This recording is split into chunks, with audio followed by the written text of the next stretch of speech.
명상을 하고 나서 화두를 들어야 하나요? 앉을 때 화두가 생각나는데 평소엔 화두가 도망갑니다. 명상 주제는 여러 가지가 있죠. 뭐 우리는 호흡 명상도 있고, 화두를 하는 사람은 화두가 될 수도 있고, 연불을 하는 분은 뭐 연불이 될 수도 있는데, 여러분들이 보면 내가 좋아하는 뭐 취미를 할 때는 시간이 잘 갑니다. 그죠? 누가 드라마를 좋아하는 분들은 저녁에 하는 그 드라마를 보다 보면 시간이 금방 갑니다. 그죠? 내가 좋아하는 소설을 보다 보면 시간이 금방 갑니다. 또 내가 좋아하는 유튜브를 보고 있으면 시간이 금방 갑니다. 또 친구하고 막 먹고 놀 때는 시간이 금방 가죠. 그죠? 근데 꼭 명상할 때만 보면 시간이 안 가요, 이제. 시간도 하고 딴 생각도 많이 나요, 이게. 왜 그럴까요? 이제 여기에 그만큼 흥미가 없기 때문입니다, 사실. 흥미가 없고 재미가 없기 때문에 맛이 없는 거죠. 친구하고 내 좋아하는 친구가 말 잘 통하는 친구하고 커피 마시면서 커피숍에 다 얘기하다 보면 한 2시간이 금방 간단 말이죠. 그 재미가 있으니까 그렇죠. 근데 명상은 우리가 이 마음은 어떻게 보면 맛있을 만큼 개발이 안 됐습니다. 재밌을 만큼. 우리가 친구하고 대화를 하고 이런 거 얼마나 많이 했습니까? 그렇죠? 시간도 많이 보내고 그런 시간을 많이 겪다 보니까 그만큼 이 재미라는 걸 느낄 수가 있는데 명상 주제에는 우리가 그렇게 시간을 안 보내는 거죠. 그만큼 가치를 부여를 안 하는 거죠. 연구를 안 하는 거죠, 이게. 이것도 시간을 투자하고 관심을 가져야지 개발이 됩니다. 이 모든 게 그렇습니다. 제가 출가하고 나서 보면 차 있잖아요. 차에 대한 미각이 굉장히 발달했거든요. 커피에 대한 미각도 굉장히 발달했습니다. 저도 웬만한 사람이라도 오히려 차에 대한 그런 미각 안목이나 커피에 대한 안목 이런 것들은 뭐 웬만한 사람보다 나을 겁니다, 이게.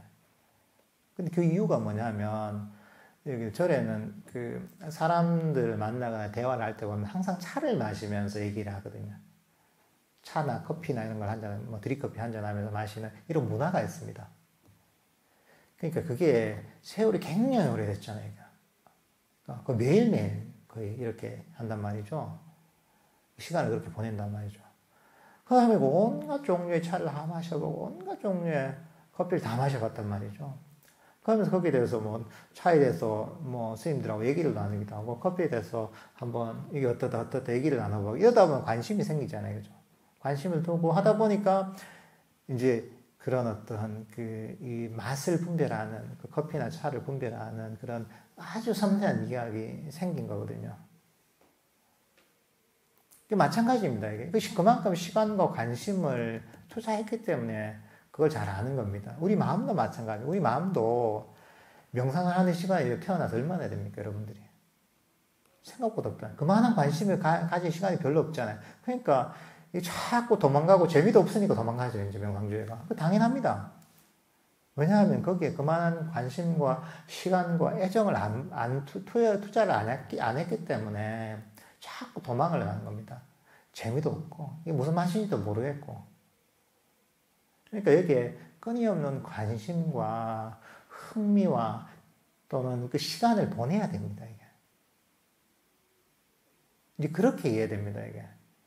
그렇게 관심을 가지고, 흥미를 가지고, 연구를 하기도 하고, 이렇게 쭉 이제 마음을 놓지 않아야 됩니다. 그러다 보면 이게 점점 내 마음이 여기에 예민해지고 개발이 됩니다, 이게. 그러니까 단순히 그냥 해야지 이런 게 아니라 관심을 가지십시오. 흥미를 가지십시오. 여러분들이 흥미를 가지는 건 빨리 개발이 되거든요. 이게 뭘까 궁금해하고 어떻게 하면 잘 될까 또 해보기도 하고 이렇게 하면 잘 될까 이렇게 저렇게 하면 잘 될까 이렇게 실험을 하면서 흥미를 가지고 계속 내가 시간을 보내다 보면 어느 순간에 여기에 대해서 내가 내 마음에 대해서 잘 알게 되고 명상에 맛을 알게 됩니다. 이게. 지금은 아직 그 마음이 덜 개발된 겁니다. 근데 단순히 그냥 무식하게 똑같은 식으로 시간만 보낸다고 아직 잘 개발되지 않습니다. 똑같은 일을 하더라도 우리가 거기에 대해서 연구를 하고 한번 사유를 하고 여기에 대해서 흥미를 가지고 이렇게 어떤 일을 하는 사람과 그냥 한번 배웠는데 시킨 대로 하는 사람하고 어떻습니까? 이제 시킨 대로 하는 사람은 맨날 똑같은 걸 반복한단 말이죠. 별 발전이 없습니다. 근데 흥미를 가지고 배운 걸 한번 응용해보고 다른 식으로 접근해보기도 하고 이렇게도 연구해보고 저렇게도 연구해보고 한 사람은 어느 분야든지 발전이 빠릅니다. 계속 업그레이드가 되는 거죠. 명상을 할 때도 이제 그렇게 탐구하는 자세로 꾸준히 하시다 보면 그게 발전이 빠릅니다. 그렇게 한번 명상을 해보시면 명상의 또 맛과 재미를 알고 그러다 보면 명상 주제도 잘 도망가지가 않을 겁니다. 명상할 때 다리가 아픈데 다리가 안 아프게 하는 특별한 방법이 있습니까? 평소 명상을 매일 아침 저녁 2번씩 40-50분 정도 하는데요. 이 정도 되면 다리가 아픕니다. 더 오래 앉아 있으려면 어떻게 해야 되는가요? 어떻게 해야 되는가요? 꾸준히 하시면 아니 다리가 아픈 게 당연합니다. 몸도 마음도 훈련이 안 된 겁니다. 몸도 마음이 훈련이 되면 시간이 걸립니다. 우리 몸도 그렇고 세상에 바로 되는 건 없습니다. 모든 시간과 노력이 필요합니다. 몸이 적응하고 마음이 적응하고 몸이 바뀌고 마음이 바뀌는데 시간이 필요합니다. 그러니까 이제 어떻게 하면 빨리 할지 오래 할지 그 생각을 하지 마세요. 이제. 내가 지금 이 하는 것 자체에 만족하면서 즐거워하면서 이렇게 해야 됩니다. 명상을 할 때도 아까 얘기했죠. 윤회하는 근본 원인이 뭐냐면 욕망을 계속 쫓아가기 때문이랬잖아요. 목표를 향해서 계속 쫓아가기 때문에 이게 긴 시간으로 보면 이게 윤회입니다. 이게 끊임없이 뭔가를 쫓아가는 거죠.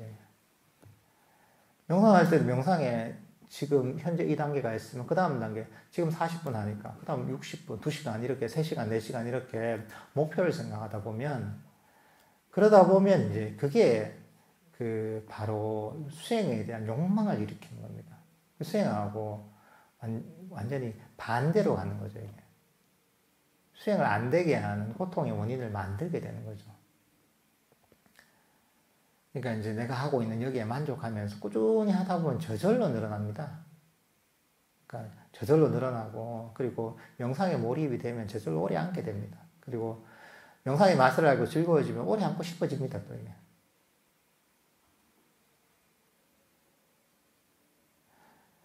그리고 다리가 아프면 다리를 바꾸십시오.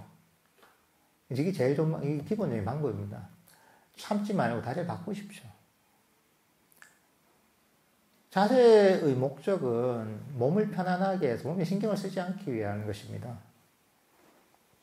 그러니까 다리가 아픈데 참고 있으면 몸에 신경이 쓰지 명상을 못하는 거죠. 다리 아플 때 다리를 바로 바꾸면 됩니다. 또 아프면 또 바꾸면 되죠. 그러다가 내 마음이 개발되고 마음이 몰입이 되고 하면 몸이 사라집니다. 몸을 잊어버리면 다리가 안 아픕니다. 저절로 그렇게 되니까 다리가 아플 때는 지금 다리를 바꿔도 전혀 이상이 없습니다.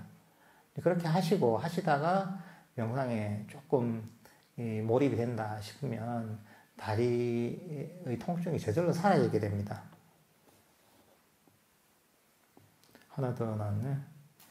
들숨 날숨 이름 붙이기나 수식관을 하면 훨씬 집중이 잘 되고 이완이 됩니다. 그냥 명상하면 이완도 덜 되고 이완도 덜 되고 뇌파도 떨어진 느낌입니다. 일단 수식관으로 명상을 할까요? 이거 좋습니다. 이것도 들숨 날숨에 들숨 날숨 이름을 붙이거나 또는 숫자를 재거나 이게 더 효과적이라면 이렇게 해도 괜찮습니다.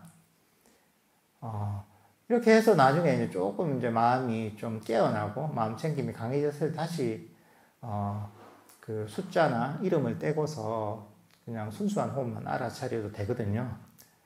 그러니까 이 명상은 잘 되는 방식으로 하면 됩니다. 기본 원리를 알고 내가 잘 되는 방식으로 이렇게 저렇게 응용해 가면 됩니다. 그렇게 하면서 나름의 이제 노하우랄까 길을 찾아가는 것은 아주 좋은 방법입니다. 예.